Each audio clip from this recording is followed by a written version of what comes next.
Bonjour, ravi de vous retrouver dans ce magnifique petit jardin du Petit Palais qui est quand même aussi le musée des Beaux-Arts de la ville de Paris, un endroit magnifique où on est content de pouvoir présenter quelques livres. Alors, Olivia, ce matin au programme, des bouquins à dévorer sans reprendre notre souffle et puis du voyage avec la reine des best-sellers, Lorraine Fouché, qui va nous promener entre l'île de Groix et l'Argentine. Ça tombe bien, deux destinations que j'adore. Oui, ah oui, j'ai un peu pensé à vous, Laurent, C'est gentil. et évidemment à vous, téléspectateurs chéris, avec des romans vraiment formidables. Lorraine Fouché, Tout ce que tu vas vivre, qui vient de sortir chez Héloïse d'Ormesson.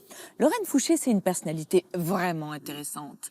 Elle a 17 ans lorsque son père, qui est ministre du général de Gaulle, meurt. Elle décide à ce moment-là de devenir médecin pour sauver les papas des autres. Elle est médecin urgentiste pour le SAMU, pour SOS Médecins, pendant très longtemps, jusqu'au jour de la mort de Marguerite Duras. C'est elle, en tant que médecin, qui signe le certificat de décès de Marguerite Duras. Et là, déclic dans sa tête, elle se dit « Qu'est-ce que j'ai toujours eu envie de faire ? J'ai eu envie d'écrire. » Elle se met à écrire et elle devient cette romancière à succès avec des livres qui sont des romans d'aventure, mais surtout d'aventure intérieure.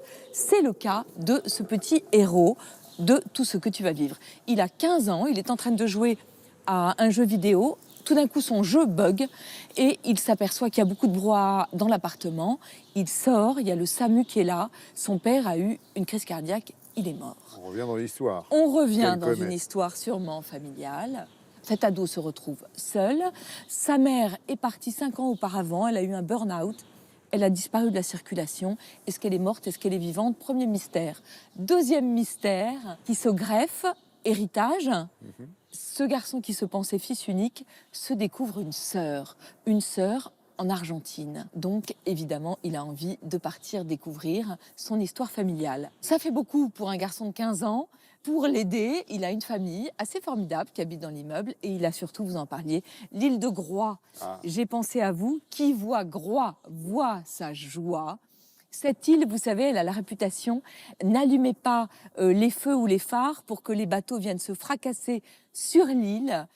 C'est une métaphore pour dire que c'est une île qui met les personnalités à nu, qui met vraiment les gens face à leur destin. C'est exactement ce que fait Lorraine Fouché. C'est un roman de formation, de résilience, qui montre que même quand on croit que tout est perdu, il y a encore de la vie.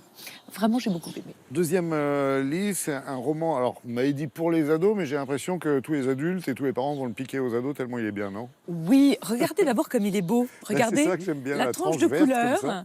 Il est fait à l'ancienne, avec un titre choc. Et c'est comme ça qu'on a décidé de tuer mon oncle. Titre de l'été, non? Ouais, C'est un pas programme. mal. Rohan O'Grady, c'est chez un éditeur que j'aime beaucoup, qui s'appelle Monsieur Toussaint l'Ouverture, et qui a pour spécialité d'exhumer des chefs-d'œuvre. Ce livre, il a une histoire. Son auteur, c'est une Canadienne de Vancouver. Elle avait 3 enfants qu'elle élevait, et en même temps, elle écrivait des best-sellers. Celui-là date de 63. Il a fait l'objet d'un film, et puis après, il est tombé dans l'oubli. On le redécouvre. Une île comme Groix, au large de la Colombie-Britannique, une île qui a la réputation d'être maudite.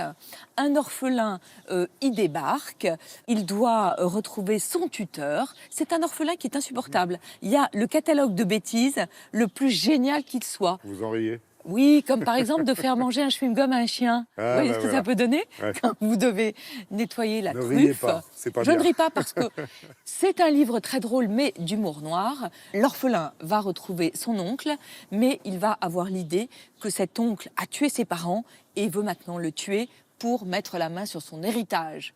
Donc qu'est-ce qu'il fait? Il décide de tuer son oncle avant qu'il le tue. Est-ce que vos enfants ont lu Les désastreuses aventures des orphelins Baudelaire? Baudelaire, oui. Eh bien, c'est l'ancêtre de ce roman. Ça ressemble aussi à un film de Wes Anderson, avec un traitement, je trouve, très sensible de l'enfance et de l'adolescence. C'est des aventures, c'est drôle, c'est noir, c'est original. C'est vraiment formidable.